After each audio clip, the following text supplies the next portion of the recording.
네, 2022년 1월 5일 이정훈입니다. 저도 방금 전에 오전 11시부터 있었던 윤석열 씨 기자회견을 봤습니다. 좀 지루하고 재미가 없었는데, 오늘의 제목, 이재명은 심는데 윤석열은 뽑는다. 부제는 위기입니다. 위기. 갈라치기에 걸려든 윤석열입니다. 어제는 차도 살인지게 직전에 몰린 윤석열이라 그랬는데, 오늘은 갈라치기에 걸려든 윤석열로 봅니다. 참으로 상큼하지 않은 기자회견이었습니다. 영혼 없는 반성만 하고 세월을 다 보내겠다, 그렇게 하자는 걸로 보였습니다.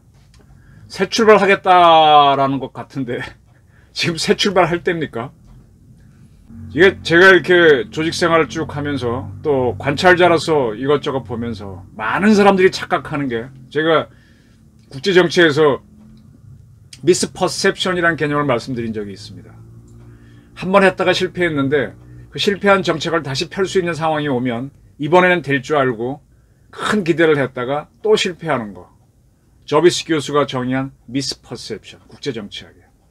이것이 일반 사회 현상에서도 많이 발견됩니다. 문제가 많은 조직이 있어요. 내 자신이 또 문제가 많아요. 이러한 조직을 와해시켜놓고 이걸로는 도저히 끌고 나갈 수가 없죠. 그걸 무너뜨려 놓고 새 출발했다라고 하는 사람들이 많습니다. 아니죠. 쓰레기 처리한 거죠. 새 출발은 하지도 못한 거죠. 새 출발하려면 조직을 다시 만들어야 되는데, 미안한 말이지만 부수는 건 쉽지만 새 출발하기 위한 조직 만드는 건 진짜 어렵습니다. 새로 구성한 조직원들을 훈련시키는 것도 어렵고요. 그거는 아무나 하는 게 아닙니다. 이순신급의 영웅이 아니면 어렵습니다. 그래서 저는 그런 경우에는 기존에 있는 세력을 활용해서 수정을 해서 임시 땡빵을 하듯이 해서 나가서 승리해야지, 확 바꾼다? 이순신도 그 울돌목에서 싸울 때 뭐 어떻게 할 것도 없었잖아요. 이미 7천년 해전에서 대패한 조선수군 중에서 13척 남은 배를 갖고 싸우러 갔습니다. 그 세력 훈련시킬 시간도 없었습니다. 기존의 걸 가지고 어떻게 하든 수선해서 엄청난 능력을 보여줘야 되는 건데, 이거를 개혁한다고 하게 되면 적전 분열이 됩니다. 부순 거를 새 출발로 알고 있다 보면은 제자리 걸음이 아니라 제자리 걸음인데 사실은 후퇴죠. 자, 김종인 씨가 주도한 1.3 사태는 이틀 사태로, 이틀 천하로 끝났습니다.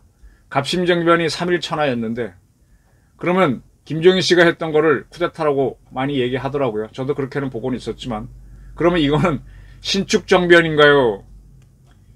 양력으로 따지면 이민년이니까 이민정변인가요? 이 쿠데타를 항상 얘기할 때 무력을 갖지 않고 하게 되면 실패합니다. 이모군란은 옛날 90군대라고 하는 무력이 일으켰고 흥선대원군을 옹립했습니다. 따라서 청나라 군대가 와서 밀어내기 전까지는 일시적으로 성공한 상태에 있었습니다. 근데 김옥군은 아무 무력도 없이 했다가 3일 만에 무너집니다. 김종인 씨 역시, 이 김종인 씨 쿠데타가 성공하려면 리더의 인정, 즉 윤석열의 인정이 굉장히 중요한데 그것이 없었습니다. 그럼 바로 실패하죠. 이 실패에 대해서 환호를 하는 세력은 매우 많습니다. 어느 길이 옳은지는 가봐야 물론 알지만 옳은 길도 그 순간에는 굉장히 비난받을 수가 있습니다. 왜? 반대파들이 있기 때문에. 국힘당을 전 이렇게 봅니다. 뭐 어렵게 볼 이유가 없어요. 국힘당은 지난 4.15 총선에서 참패를 했고요. 그래서 당명도 바꾸고 뭐 그랬고, 또 대통령 후보를 자기 당에서 내지도 못한 조직입니다. 최재형, 윤석열 같은 사람들이 들어오게 해서 그나마 대통령 후보를 만들어낸 망가진 조직입니다. 근데 이러한 국힘당이라야만 민주당에 맞서서 정권 교체를 할 후보를 낼 수 있기 때문에 다시 모여든 건데, 그래서 윤석열, 최재형이 들어온 건데, 들어왔으면 이 사람들의 역할은 국힘당을 개혁하면서 대선에서 이긴다는 두 가지 목표를 다해야 되는데, 그걸 아마 시도했던 사람이 엉터리든 엉터리가 아니든 서울시장 보선을 하면서 겪어본 김종인 씨였는데, 그가 튕겨나감으로 해서 더 어렵게 되지 않았나, 저는 이렇게 봅니다. 그때 김종인 씨는 많은 게 국힘당 중진들과 부닥쳤기 때문에 나오면서 서울시장 보선 끝난 다음에 아싸리 판이라 그러고 뭐 다시는 안 가겠다, 이렇게 감정이 얽혀 있었죠. 그러한 그가 다시 국힘당에 들어와서 전체 선거를, 대선을 지휘한다고 하니까 충돌이 있을 수밖에 없는 거고, 이럴 때 대장이 인정을 안 해주면 그건 끝나는 거죠. 망가진 조직을 와해시켜놓고 그걸 개혁이다, 새 출발이다 하는 거는 큰 착각입니다. 새로운 출발을 하기 위해서 조직을 만드는 데는 10년이 걸릴 수도 있습니다. 자, 이제 문제는 시간이 없다는 겁니다. 신랄 같은 희망을 보고 가야 되는데 과연 그러한 추동력을 윤석열 씨가 낼 수가 있냐. 그도 국힘당한테 처지에서는 손님입니다. 들어온 지 이제 반년밖에 안 된 사람입니다. 다 지배한 것 같지만 사람 마음을 모릅니다. 저도 이런저런 조직 이끌어 보면서 사람 속을 잘 모르겠어요. 아, 이거 이런 줄 알았더니 결정할 때 보면 다른 의견을 내고, 놀 때야 다 통하죠. 근데 결정적인 순간에 아니더라고요. 결국은 뭐냐, 오너가 확실한 오너면은 사람들이 인정을 하죠. 저는 이제 기자 생활을 하면서 서울대학교 나오신 분들을 많이 겪었는데, 서울대 비난하는 거 아닙니다. 저는 똑똑한 사람들 볼 때마다 항상 듣는 소리가, 제가 뭐라 그러면 그게 아니고 이러고 나옵니다. 아, 그분들은 자기 확신이 굉장히 강해서, 물론 저도 그런 사람일 수도 있어요. 그래서 상대방 얘기 일단 무시해 놓고 들어갑니다. 그런 사람들을 참 내 사람 만들 때 굉장히 힘든데, 돈으로 해야 될지 뭐 즐거움을 줘서 해야 될지 모르는데, 한 대선배가 그러더만요. 서울대학 나온 똑똑한 친구들은 돈과 권력에는 수구리지 나머지는 안 숙인다. 국힘당에 있는 사람들이 바로 그런 사람들입니다. 그 조직에 문제가 있을지라도 자기 생존을 위해서, 근데 돈과 권력을 쥐고 있으면 숙이겠죠. 윤석열 씨는 돈은 별로 없을 거예요. 후보가 됐으니 국민으로부터, 당원으로부터 받은 권력은 있는데, 그래서 일시적으로 숙이지만 그 사람이 바뀌면 또 딴 데 숙입니다.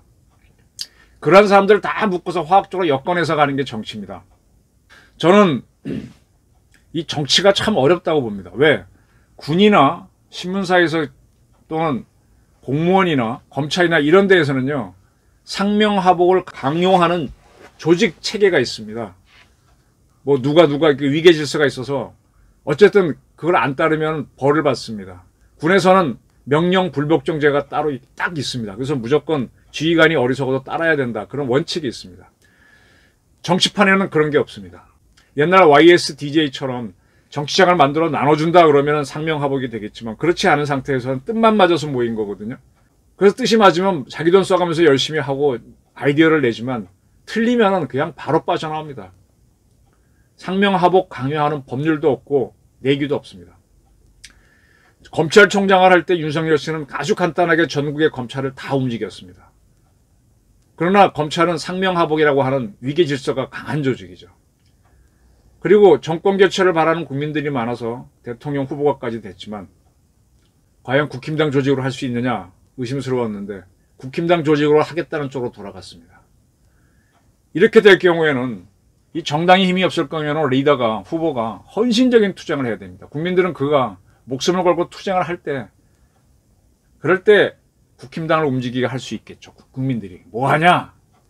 그렇지 않으면 너 잘해라 하고 쭉 빠져나갑니다.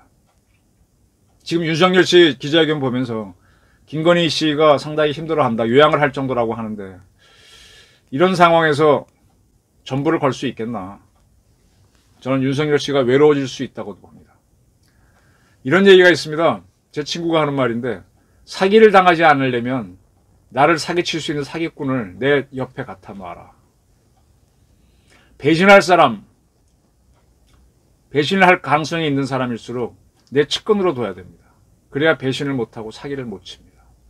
그 사람들을 내 편으로 녹여내지 못하면 어차피 나는 배신당하고 사기당합니다. 그럴 바에는 가까이 붙여놓고 관찰하면서, 또 사기치는 사람, 배신하는 사람도 배신과 사기할 기회를 얻기 위해서 많은 바른 말을 해줄 때 그걸 활용하면서 그 사람 환심을 사야 됩니다. 저는 그렇게 봅니다. 쳐낼수록 사기와 배신은 늘어납니다. 지금 이재명 후보가 탈모약을 건강보험에 적용하자면서 이재명은 심는다라는 구호를 만들어냈어요. 인기가 좋다고 친여 매체들이 많이 홍보를 해줍니다.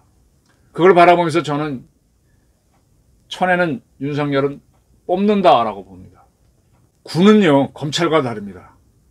검찰하고 법원, 이런 조직은요, 새로운 미래를 만드는 조직이 아닙니다.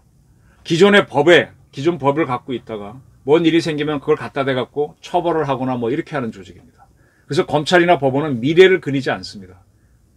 군은요, 상명하복이 강한 조직이지만 미래를 그립니다. 왜? 어떻게 움직일지 모르는 룰도 없는 전쟁을 대비하지 않습니까? 그래서 어떻게 이길지, 그래서 온갖 기략, 예를 들면 죄수들도 군인으로 동원하는 이런 작전까지 써가면서 씁니다. 그리고 이긴다 하면은 내가 차지한 지역에서 민심을 얻는 군정작전까지 하기 때문에 훨씬 더 미래에 대한 고민을 많이 합니다. 이겨야 되는 작전을 짜고 이긴 다음에 계획까지 짭니다. 이러한 군 경험을 가진 군부 지도자들이 정치를 할 때는 그럭저럭 잘했어요. 아니, 상당히 잘했어요. 검찰 출신은 미래에 대한 경험이 없잖아요. 늘 하던 일만 체제를 지키는 조직 아닙니까? 상명하복은 강했지. 그래서 윤석열 씨가 지금 잘할 수 있다라고 하는 게 비전을 그려본 경험이 없어서 잘할 수 있다고 막연히 생각하는 건 아닌지. 목숨을 걸고 작전을 하는 군인들은 지금 다 급할 겁니다. 저도 굉장히 급합니다, 지금. 윤석열 후보한테 한번 이런 말씀 드리고 싶습니다. 이재명을 심는데 당신은 뽑지 마라. 그리고 정치는 뽑아내는 게 아니라 눈덩이처럼 불려나가는 거다. 문제 있는 것만 뽑아내는 거지. 이렇게 왕창 전면 쇄신, 그거는 망조로 가는 길이다. 2달밖에 안 남았습니다. 이 정권 교체를 바라는 국민들이 매우 많은데 참담한 결과가 나오지 않게 되기를 악망하는 바입니다. 경청해 주셔서 감사합니다.